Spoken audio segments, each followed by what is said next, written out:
여덟 번째는 내가 가장 사랑하는 사람들에게 줄 수 있는 최고의 선물은 바로 복음이기 때문에, 영생이기 때문에 복음을 전해야 되는 거예요. 여러분, 어머니 아버지가 예수 안 믿고 돌아가시면 얼마나 마음이 괴롭고 힘들겠습니까, 여러분? 저희 7남매인데 다 예수 믿었어요. 1년 만에 제가 어렸을 때 기도하고 우리 가정을 위해서 기도한 지 1년 만에 다 돌아와서 목사님 모시고 가정 예배 드려서 제가 펑펑 울었던 적이 있었는데, 우리 아버님이 교회는 다녔지만 구원의 확신이 좀 없어서 제가 아버님이 미국에 방문했을 때 찾아가서 3일 동안 같이 있으면서 복음을 전했어요. 왜냐하면 구원의 확신이 없었기 때문에. 마지막 날 같이 손잡고 기도하면서 아버지랑 저랑 둘이 울면서 기도를 했고, 우리 아버지가 그때 예수님을 영접을 하시게 됐어요. 그리고 한국에 돌아가서 저희 어머니가 전화가 왔는데, 네 아버지가 변했다. 송아지처럼 끌어야지 가던 영감이 주일날만 되면은 1시간 전부터 교회 가자고 난리다. 그렇게 열심히 예수님 믿고 소망해서 열심히 일을 하고 전도하시다가 천국을 가셨는데, 우리가 장례식 날 7남매가 모여서 잔치를 했습니다. 너무너무 기뻐서. 만약에 우리 아버지가 구원을 못 받으셨다면 우리가 얼마나 괴로웠겠습니까?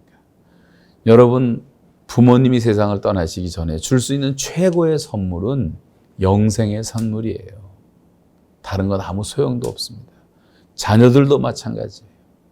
여러분, 자녀들의 구원의 문제를 전도사님들에게 맡기지 마세요. 부모가 직접 복음 전해서 구원의 확신을 주셔야 되는 거예요. 이것처럼 중요한 것은 없어요. 가장 사랑하는 친구에게 줄 수 있는 최고의 선물이 뭡니까? 영생을 얻지 못하면 영원히 헤어져야 되는데, 그렇다면 복음 전하는 것보다 중요한 것이 있겠습니까? 자, 이제 9번째는 지금은 그 마지막 최후의 종말의 시대가 되었기 때문에 급히 복음을 전해야 합니다. 지금은 성경이 예수께서 말씀하신 그대로 지금은 물리학적으로 종말이고, 도덕적으로 종말이고, 영적으로 종말이고, 마지막 모든 종말의 징조가 다 나타나 있습니다. 여러분, 지금 일어나고 있는 우리 주변에 쓰나미라든가 지진이라든가 여러 가지 전염병이라든가 돼지열병이라든가 조류독감이라든가 수많은 일들, 세상의 전쟁들, 기근들 다 성경에 기록된 예언이고, 말세가 되면 사람들이 빨리 왕래하고 지식이 더하리라 하는데, 지금처럼 지식이 빨리 급증되는 시대가 없었고 지금은 초고속 시대가 되었어요. 지금은 이제 모든 게 다 모빌리티 하나로 통합니다. 전 세계가 이동을 하고 있고, 이 물리학적인 징조가 다 나타났고, 도덕적으로는 노아 시대처럼 되고 소돔과 고모라처럼 된다 그랬는데, 사람들이 먹고 마시고 죄다 지금 먹는 것밖에 몰라요. 사람 육체 인간이 돼가지고 사고 팔고 장사밖에 없어요. 홈쇼핑밖에 없어요. 시집가고 장가가고 많은 경조사 때문에 사람들 정신없이 바쁩니다. 집을 짓고 있더니, 제가 한국 떠난 지가 35년 됐는데 요즘 35년 만에 보는 한국, 옛날이나 지금이나 어디나 아파트를 짓고 있어요. 지금도. 세상 사람들의 일상생활이 안 중요한 것은 아니지만 그것밖에 몰라서 육체 인간이 돼버리면 그때가 마지막 때인 줄 알라고 주님 말씀하셨어요. 영적으로 많은 사람들이 다 죽어져 있습니다. 뿐만 아니라 소돔과 고모라는 도덕적인 부패예요. 동성애가 판을 치고 있고 도덕적으로 너무 부패한 시대가 되고 말았어요. 대한민국이 그렇게 동방예지국이었는데 지금 다 도덕적으로 음란의 바다가 돼가지고 많은 청년 청소년들이 삶이 다 망가지고 있고 가정이 깨지고 있고, 이런 현상들이 다 종말적 현상이라고 하는 것들은 뭐 말로 다 할 수가 없겠죠. 거기다가 좀 영적으로 적그리스도가 그렇게 많이 나타나고 이단들이 그렇게 나타나고 사이비 종교들이 나타나고 영을 정말 분별하지 않고 살 수 없는 마지막 세대가 되고 말았어요. 이럴 때 우리가 정신을 차리고 근신해서 마지막 한 가지 하나님이 말씀하신 말씀의 징조 가운데 하나가 복음이 땅끝까지 전파되리라 그랬고, 모든 종족에게 이 복음이 증언되리니 그제야 끝이 오리라. 이 피플 그룹 단위로 24,000개 종족이 지금 거의 다 복음화되었고, 복음화되지 않은 종족이 10만 명 단위로 639개 종족이 남아 있었는데 지금은 한 100여 개밖에 안 돼요. 거의 다 복음화가 되기 시작했고, 아직 물론 숫자로 따지면 19억, 18억이 복음을 잘 듣고 있지 못하지만 지금은 초고속 시대고 인터넷 시대이기 때문에 저 이란 같은 나라도요, 이 복음이 전파되는데 지금 근 200만 명 가까운 크리스찬이 생겨나고 있습니다. 북한 땅에도 저는 지하교회가 없다고 생각을 했는데 평양에서 지하교인들이 저를 찾아와서 만났어요. 이산 가족들을 통해서. 그래서 우리가 찾아낸 지하교인만 평안도에만 600가정 이상을 찾아냈는데 북한 정부도 다 알고 있어요. 감독을 하고 좀 잘 죽이지는 않는 것 같습니다. 비참하게 살지만 그 북한 땅에도 지하교인들이 있고 복음을 전하고 있어요. 세계 어디나 다 그렇습니다. 지금 우간다라든가 에티오피아라든가 브라질이라든가 가보면 어마어마한 부흥이 일어나고 있습니다. 우리나라 여의도 100만 명이 아니라 에티오피아에서는 700만 명씩 모이고 있어요. 이 복음은 계속 온 지구상에 퍼져가고 있어요. 그리고 이것이 다 증언되면 그제야 끝이 오리라고 말씀했는데 지금 주님이 오시는 마지막 시대가 다 되었기 때문에 우리가 복음을 열심히 전해야 된다고 하는 것입니다. 그래서 이제 이 지구상의 마지막 시대의 마지막 유일한 분단 국가 하나가 남아있는데 대한민국이에요. 그래서 온 세상의 초점이 한국에 모여져 있어요. 김정은이를 모르는 사람이 없게 만들어 놓으셨어요. 하나님이 특별한 일을 하실 겁니다. 북한이 어떻게 변화되고 어떻게 복음화되는가를 반드시 보여주실 것입니다. 그래서 지금은 굉장히 중요한 시기예요. 이제 마지막 10번째는 그래서 지금은 하나님이 한국 사람들과 일하시는 시간이기 때문에 전례 없는 복음의 기회가 한국에 주어졌기 때문에 우리가 복음 전도해야 된단 말이죠. 전 세계의 기독교 가운데 가장 강력한 기독교 신앙은 아직까지는 대한민국입니다. 전 세계가 한국 와서 기도를 배워가고 전도를 배워가고 교회를 다 부흥시키고 있어요. 제가 돌아다니다가 봤던 교회 가운데 브라질 동북부에 가면 30만 명 모이는 교회가 있었는데 그 30만 명 모이는 교회는 주일이 따로 없었어요.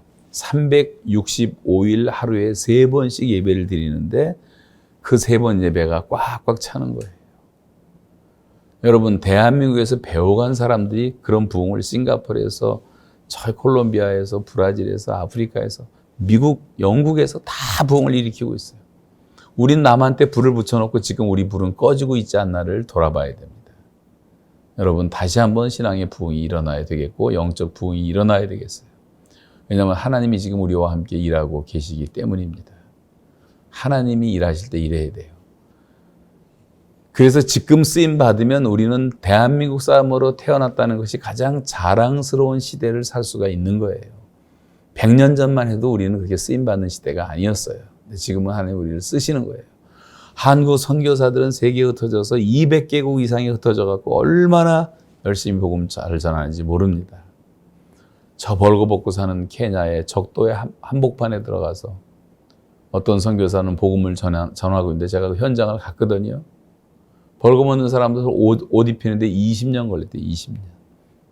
그런데 이 사람들이 다 예수를 믿고 반듯하게 생활을 하고 주일날 몇 명 나오는지 아십니까?